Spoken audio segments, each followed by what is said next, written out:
ẹ gbọ́ ṣé lóòótọ́ ni pé wòlíì ọ̀dẹ́dọ̀yìn pé àáfàá Labeeb Lagbaji àti prophet Taiwo Ojo ọlọ́run 1930 níjà látàrí àwọn ọ̀rọ̀ tí wọ́n sọ nínú fọ́nrán yìí. Ẹ̀yin èèyàn àfi kẹ́ ẹ wo fọ́nrán yìí o kẹ́ ẹ gbọ́ bó ṣe lọ gangan. Kí ni àwọn ọ̀rọ̀ tí wòlíì ọ̀dẹ́dọ̀yìn sọ?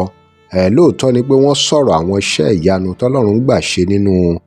ìjọ wọn, ṣùgbọ́n àwọn kan ní ọ̀rọ̀ yìí wípé àáfàá Labeeb Lagbaji àti prophet Taiwo Ojo ọlọ́run 1930 ló bá wí. Ṣé lóòótọ́ ni? Báwo ló ṣe jẹ́ gangan? Lóòótọ́ agbọ́nú fọ́nrán yìí pé wọ́n dárúkọ àwọn olóṣùká, àwọn àáfàá olóṣùká, pé wọ́n tún ní kí ìyá kan lọ nú igbó bọ́n máa ń wá ọlọ́run 1930. Ẹ̀yin èèyàn wa,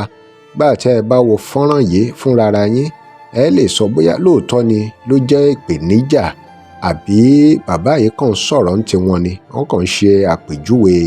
àwọn iṣẹ́ ìyanu tọ́lọ́run gbà ṣe nínú ìjọ wọn. Ẹ wo ẹ̀kúnrẹ́rẹ́ àlàyé ń bẹnu fọ́nrán yìí o.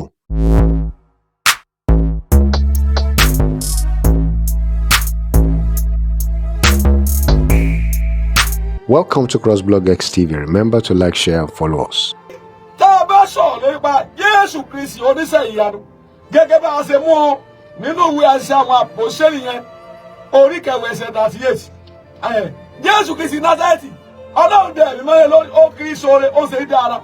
Jésù yìí ń sọ ọ̀rọ̀ tàṣẹ́tàṣẹ́ aláàṣẹ iná nítorí pé ó jẹ́ ọlọ́run àwọn ọlọ́run. Nígbà táwọn ọmọ ẹ̀yìn Kristi tí wọ́n wò ó dáadáa ó ní táàdé ẹ̀yìn fi mí pé gbogbo àwọn ènìyàn ń sọ tọ́ba alẹ́nu mu àwọn kápẹ́ wòlíì ẹ̀gbọ́n ó ní wọ́n ní Kristi náà aláṣẹ. Àwọn Fárísì wò ó wọ́n torí pé ẹ̀kọ́ rẹ̀ ó kọ́wé tàṣẹ́tàṣẹ́ kì í ṣe gẹ́gẹ́ bí olùkọ́ tàbí Fárísì ṣùgbọ́n ó sọ gẹ́gẹ́ bí ẹni tí ó ní àṣẹ. Oníṣẹ́ ìyanu bẹ́ẹ̀ ọwọ́ fẹ́ fi iṣẹ́ ìyanu rẹ̀ hàn ní ìlú Èkó. Ó fẹ́ jí òkú dìde. Ọ̀pọ̀lọpọ̀ òkú tó ti jí ìdẹ́nu péjọ gbogbo ọkàn ní ọ̀pọ̀lọpọ̀ ọjọ́ báyìí tí wọ́n bá sọ pé ògo lásán ìyẹn ni pé ẹnìkan gbówó kènu kò sí sí àmì ẹ̀ṣẹ̀ ìyanu náà. Bẹ́ẹ̀ bá wo àwọn flyer ṣáájú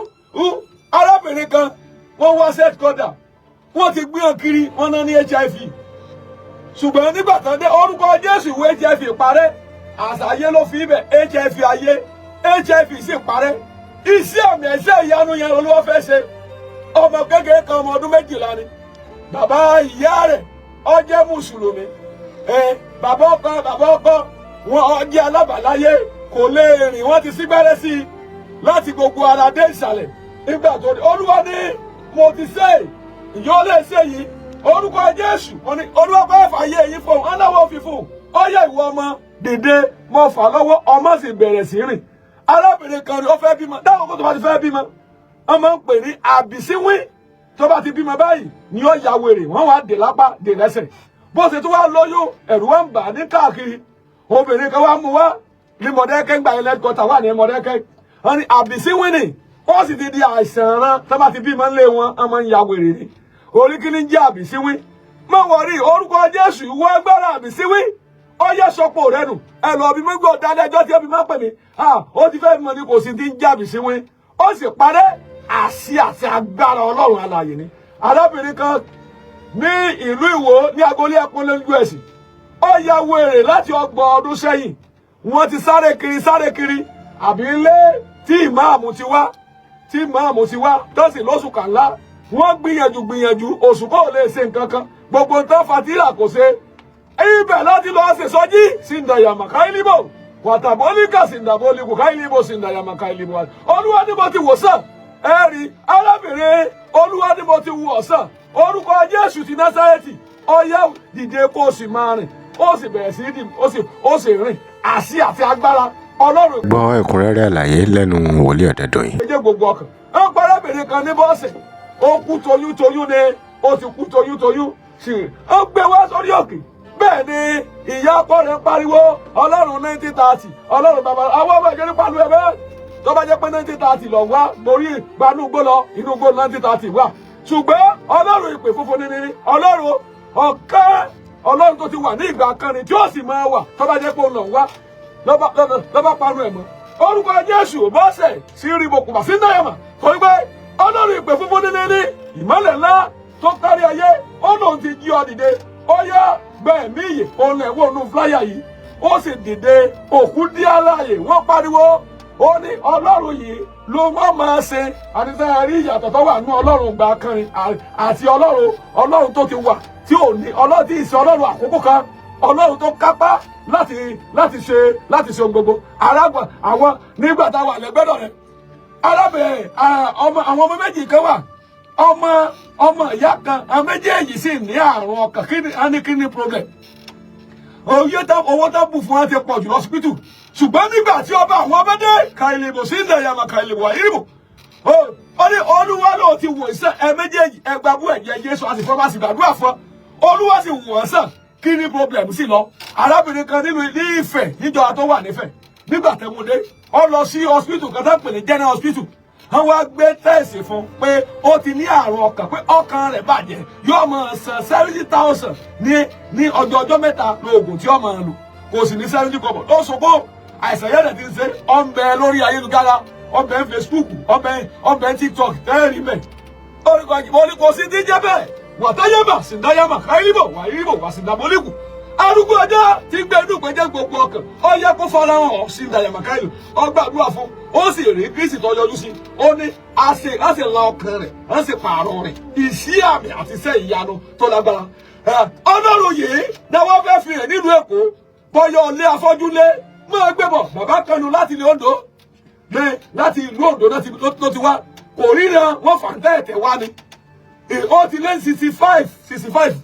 ọ̀nà tó mú wá agbára ṣe parí sáfíìsì náà mú dé orúkọ Jésù pé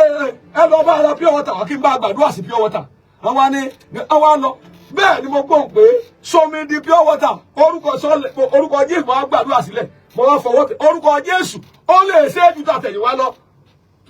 torí pé olóòtú lajú rẹ̀ àfibọ́ lójú ojú rẹ̀ sì là nígbà tẹ tó kọ ọ sáré ọ pariwo àwọn òrìrú eléyìí o agbára Ọlọ́run tó dájú nìyẹn agbára yìí ni wọ́n ń bọ̀ lẹ́kọ̀ọ́ nítorí pé ọ̀pọ̀lọpọ̀ iṣẹ́ àmì àti iṣẹ́ ìyanu àbámọ́dá olówà ìdílé yìí tí àpáta kùrú Ọlọ́run gbogbo àgbáyé nínú ìsọjí yìí ká ilé bó ṣe tayọ. ohun tó dájú ni pé wòlíì yìí ń polongo iṣẹ́ ìyanu tó ń ṣẹlẹ̀ nínú ìjọ wọn tí Jésù ń ṣe nínú ìjọ wọn àti pé pẹ̀lú ohun tẹ́ wá gbọ́ yìí tí wòlíì Ọ̀dẹ́dọ̀yìn ṣàlàyé ṣe é rò pé ìpèníjà ló jẹ́ fún àfáà Lágbàjí tí àwọn èèyàn mọ̀ pé wọ́n máa ń di òṣùká gẹ́gẹ́ bí àfáà àti Prophet Taiwo Ọlọ́run 1930 kí lè ròyìn ẹ̀yin èèyàn wa ẹ drop comment in remember to like share and follow us thanks for watching náà lọ fún ìpolówó ọjà ẹ gbọ́ WhatsApp number page. tẹ́ ẹ bá lè rí àmì ṣe gbogbo ogun tó lóhùn ní gbọ́ tó lóhùn ní gbà lórí ayé yín iná agbára Ọlọ́run máa jó dànù kí lè nǹkan tẹ̀ ń là kọjá tó dàbí pé ẹ ti wá ọ̀nà àbáyọ ṣùgbọ́n tí ẹ ti rí ọ̀nà àbáyọ ẹ ti pàdé wòlíì yín ló fà ṣùgbọ́n arán mi sí ọ lónìí dádì arán mi sí ọ lónìí mọ́mì olúwa lòun fẹ́ ṣe nǹkan ńlá nínú ayé yín olúwa sọ wípé gbogbo tẹ̀ ń là kọjá yẹn òun fẹ́ fi òpin sí